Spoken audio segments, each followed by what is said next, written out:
Hello everyone, welcome to this session of Textbook Super Coaching. This is me Tulika, your UGC NET Paper 1 faculty, and these are the timings of my free live sessions on YouTube and Textbook app.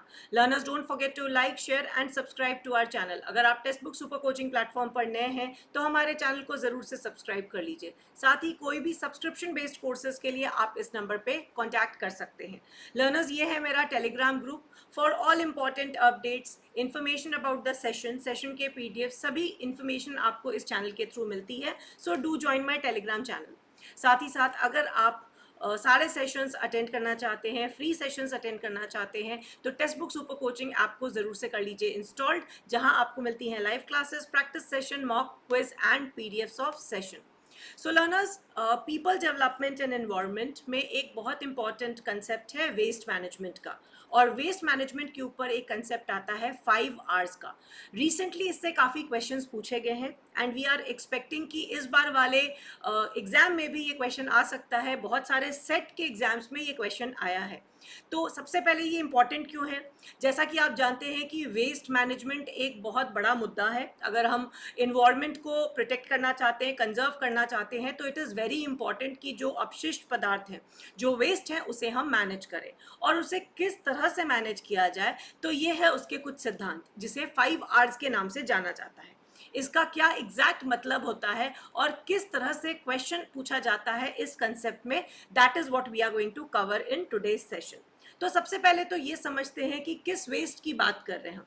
अगर हम overall waste की बात करें या ठोस अपशिष्ट की बात करें, सॉलिड वेस्ट की बात करें, तो उसको हम अलग अलग कैटेगरीज में कैटेगराइज कर सकते हैं. पहला टाइप ऑफ वेस्ट होता है बायोडिग्रेडेबल वेस्ट, जिसको हम आसानी से डिग्रेड कर सकते हैं, मतलब नेचुरली वो डिग्रेड हो जाता है.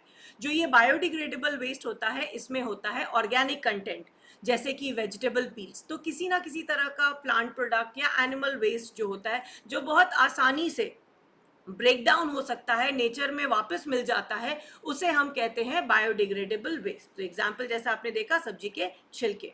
दूसरा वेस्ट होता है नॉन बायोडिग्रेडेबल वेस्ट, जस्ट इसके विपरीत, जिसे हम डिग्रेड नहीं कर सकते, खास करके नेचुरल प्रोसेस के थ्रू, जैसे कि प्लास्टिक, मेटल कैंस. ये सारी ऐसी चीजें हैं जो अगर नेचर में पड़ी है तो एज इट इज पड़ी रहेगी, उसका अपने आप ब्रेक डाउन नहीं होगा.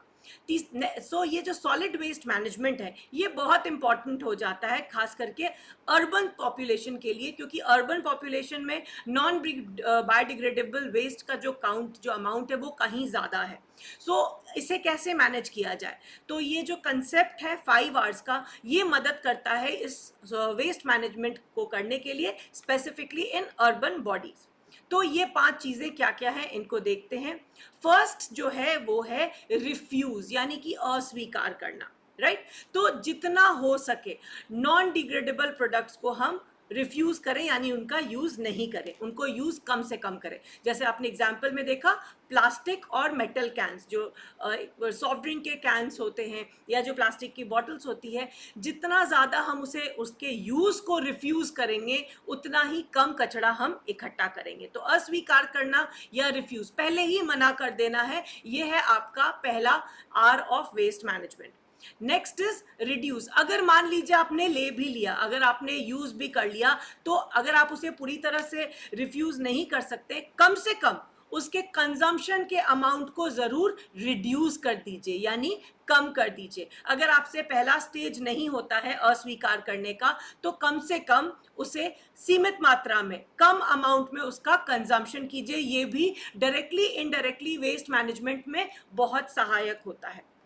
थर्ड होता है रीयूज. अगर आपने रिफ्यूज नहीं किया, आपने रिड्यूस किया, मगर आपके पास वो प्रोडक्ट आ तो गया, जैसे हम नॉन बायोडिग्रेडेबल प्रोडक्ट की बात करें, प्लास्टिक की बात करें, अगर आपके पास आ गया है, कोशिश कीजिए कि आप उसे रीयूज करें. वन सिंगल यूज, जितने भी सिंगल यूज प्रोडक्ट्स होते हैं वो ज़्यादा डंप में जाते हैं. तो सिंगल यूज वाले जो है वो ज़्यादा घातक होते हैं, ज़्यादा डैमेज देते हैं हमारे इन्वायरमेंट को. तो कोशिश कीजिए कि जो भी आपने ये रिड्यूस्ड अमाउंट अगर आपने कंज्यूम किया है, तो उसे ज़्यादा से ज़्यादा रीयूज कर सके, अलग अलग तरीकों से, as many as possible ways में आप उसको इनोवेटिव तरीकों से यूज कर सकते हैं, ताकि वो डंप में इकट्ठा ना हो और वो आपके किसी ना किसी काम पे आ जाए. नेक्स्ट इज रीयूज के साथ साथ उसका पर्पस, दूसरा पर्पस खोजिए, रीपर्पस कीजिए।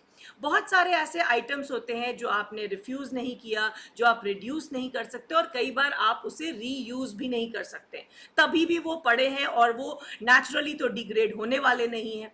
तो उस केस में हम क्या कर सकते हैं, इनका कुछ रीपर्पस कर सकते हैं, इनको किसी और चीज में डाल सकते हैं। जैसे कई बार आपने देखा होगा, बहुत सारे सोशल मीडिया में भी आता है, जो पुराने टायर्स होते हैं, ठीक है, वो ना तो आप रिफ्यूज कर सकते हैं, ना आप उसे रिड्यूस भी नहीं कर सकते, जितनी ज़रूरत है वो तो आपने यूज़ करना ही, और वो अगर ख़राब हो गए हैं तो उसको आप रीयूज़ भी नहीं कर सकते।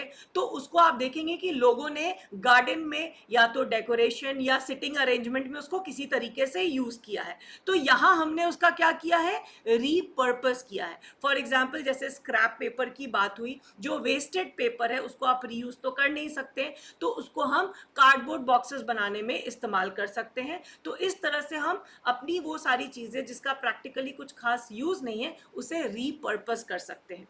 और जो last but not the least और सबसे फाइनल जो एस्पेक्ट है हमारा वेस्ट मैनेजमेंट का है, वो है रिसाइकलिंग का। सबसे ज़्यादा इन्वायरमेंटल फ्रेंडली इस एस्पेक्ट को माना जाता है कि जब भी आप कोई भी वेस्ट डिस्पोजल करते हैं, उसे इस तरह से कलेक्ट और वेस्ट को यूज़ कीजिए ताकि उससे कुछ रिसाइकल करके नया प्रोडक्ट बन सके। आपने बहुत बार देखा होगा कोई ऐसा प्रोडक्ट जिसमें लिखा होगा it is made from recycled waste, right. So बहुत सारे ऐसे चीज़ें हैं जो हमारे रिसाइकल्ड होकर दोबारा से कुछ और फॉर्म में, मतलब एकदम एक स्ट्रक्चर्ड फॉर्म में। यहाँ रीपर्पस का मतलब होता है कि हमने उसी चीज़ को किसी और पर्पस में यूज़ कर लिया, बट रिसाइकलिंग का मतलब होता है कि उसको हमने किसी तरह से प्रोसेस करके उससे कुछ एक नया प्रोडक्ट बना लिया जो कि इक्वली इम्पॉर्टेंट है। तो उसे हम पुनरावृत्ति करना कहते हैं या रिसाइकिल करना कहते हैं। तो ये है हमारे 5 R's, so refuse, reduce, reuse, repurpose and recycle. तो ये पांचों R आपको इसी क्रम में याद रखना है। अब आप ये देखिए कि ये जो पिरामिड बना हुआ है, ये जो ट्रायंगल बना हुआ है, ये उल्टा बना हुआ है, इन्वर्टेड बना हुआ है। क्यों? क्योंकि हर प्रोडक्ट रिसाइकिल नहीं हो सकता, हर प्रोडक्ट रीपर्पस भी नहीं हो सकता, मगर बहुत सारे प्रोडक्ट हम रिफ्यूज कर सकते हैं। तो जैसे जैसे हम नैरो डाउन करते जाते हैं, हम इस पर्टिकुलर ट्रायंगल के टिप पे नीचे की तरफ आ जाते हैं। तो ये भी कंसेप्ट आपने याद रखना है कि ये जो 5 आवर्स है वेस्ट मैनेजमेंट का, वो इस तरह से स्ट्रक्चर किया जाता है। Before I give you the homework question, I would like to tell all of you कि JRF के booster courses have started and you are getting paper 1 और paper 2 की ये सभी classes जो कि 80+ live classes के फॉर्म में आएगी। ये आपकी तैयारी कराएंगे UGC नेट जून एग्जाम, जो कि काफ़ी डिफरेंट होने वाला है with all the changes which has come. So अगर आप भी स्ट्रक्चर्ड तरीके से अपने इस कोर्स की अपने एग्जाम की तैयारी करना चाहते हैं, so JRF booster course is the answer to it. And this is your homework question. तो आपको सही सीक्वेंस बताना है 5 आवर्स ऑफ वेस्ट मैनेजमेंट, और ये आपका 2023 का क्वेश्चन है, राइट। तो ये आपका PYQ है 2023 का, और इस तरह का मिलता जुलता क्वेश्चन हम एक्सपेक्ट कर सकते हैं। सो इस कंसेप्ट के ऊपर है ये बेस्ड। आई होप आपको ये कंसेप्ट समझ में आ गया होगा। इस क्वेश्चन का आंसर देंगे आप मुझे in the comments after the session gets over, and don't forget to like, share and subscribe to our channel. Do join my Telegram channel for all important updates, and I'll see you in the next class. Thanks for watching.